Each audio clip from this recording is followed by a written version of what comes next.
Welcome to this deep dive brought to you by Safety One Source. Glad to be here. Today we're getting into something really fundamental, crucial actually for anyone in safety or risk management. Absolutely. We're talking about the basic definitions in OSHA's regulations, specifically 1910.2. Right, and understanding these isn't just, ticking a box for compliance. It's about really grasping the language of safety. Exactly. It underpins everything else. If you don't get the basics, the complex stuff gets, confusing. So our mission today is clarity.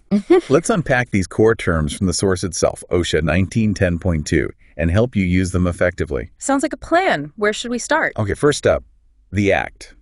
It sounds foundational because, it is, right? It really is. 1910.2a defines the Act as the William Steiger Occupational Safety and Health Act of 1970. That's the one. Public Law 84 Stat 1590. Yep. That's the original law that created OSHA. It's the legal foundation for, pretty much everything we associate with OSHA. Its authority, its purpose, it all stems from there.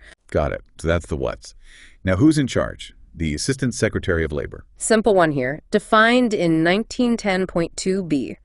That's the person who heads OSHA, the Occupational Safety and Health Administration. So the top official at OSHA. Makes sense. When you see that term in the regs, that's who they mean. Okay. Now let's talk about who these rules actually apply to. Let's break down employer. It's not just any business owner, is it? That's a key point. 1910.2c says an employer is someone engaged in a business affecting commerce and critically has employees. Affecting commerce. We'll get to that. But what about the exclusions? Right. And this is super important for maybe some listeners in the public sector. The definition explicitly excludes the U.S. government and any state or political subdivision, like a city or county. So federal, state, and local governments aren't employers under this specific definition. Correct. They often have their own safety rules, sometimes parallel to OSHA, but they fall outside this particular definition in the Act. It's a really vital distinction for figuring out jurisdiction. Good clarification. And naturally, where there's an employer, there are employees, yeah. 1910.2d defines an employee pretty directly. It's an employee of an employer, as we just defined employer, working in that employer's business that affects commerce. So it links right back. The worker in that specific type of business. Exactly. It keeps the scope consistent. Okay, you mentioned commerce earlier. That term feels like it could mean almost anything. How does OSHA define it? You're right. It's designed to be broad. Section 1910.2e lists it out. Trade, traffic, transportation, or communication. Between states. Between states, yes. Or between a state and anywhere outside it. Also within D.C. or U.S. possessions, with one specific territory excluded, the trust territory of the Pacific Islands. What about within a single state? Even interstate commerce, if it involves movement through a point outside the state. The goal was clearly to give OSHA a very wide reach. That really does cover a lot. It explains why even smaller businesses often fall under OSHA. Precisely. If your business activities have any kind of interstate connection, even indirectly, you're likely covered. Okay, moving on. OSHA issues standards. What does that term mean legally? According to 1910.2, a standard is a rule that requires certain conditions or the use of specific practices, methods, operations, or processes. Yeah, the key phrase. Reasonably necessary or appropriate to provide safe or healthful employment and places of employment.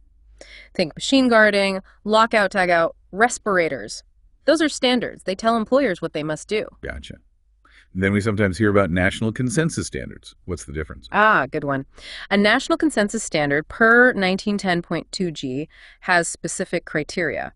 It has to be adopted by a nationally recognized standards producing organization. Think ANSI, NFPA, groups like that. Okay, so a recognized body creates it. What else? It needs to have been formulated with substantial agreement from diverse interests. It can't just be one group's idea.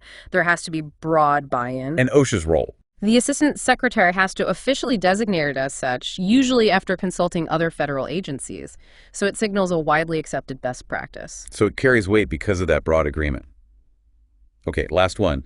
Established federal standard. Right, 1910.2h. This refers to any operative standard that was already set by another U.S. agency and was in effect on April 28, 1971. The date OSHA became effective. Exactly. Or it could be a standard contained in any act of Congress that was in force when the OSH Act itself was passed. Basically, these were existing federal safety rules that OSHA adopted right at the start. Kind of grandfathered in. Wow. Okay, so wrapping this up, these definitions act: Assistant Secretary, Employer, Employee, Commerce Standard, National Consensus Standard, Established Federal Standard. They really are the absolute foundation. They are. For you safety pros and risk managers listening, knowing these isn't just trivia. It shapes how you read every other OSHA rule. Understanding the scope of employer or commerce, for instance, tells you if the rules apply. And knowing what a standard is tells you the kind of requirement you're looking at. Absolutely. A misunderstanding here, at this basic level, can lead to big problems down the line. Misinterpreting coverage, misapplying a standard. It impacts real-world safety and compliance. This deep dive, again presented by Safety One Source, really underscores that. Even simple words have significant legal and practical weight. Definitely. So a final thought for everyone. Consider how a precise understanding of these terms affects your safety decisions every day. Does it clarify your responsibilities? Does it help you build a stronger safety culture? It's worth reflecting on. Well said. The fundamentals matter. Thanks for joining us for this deep dive.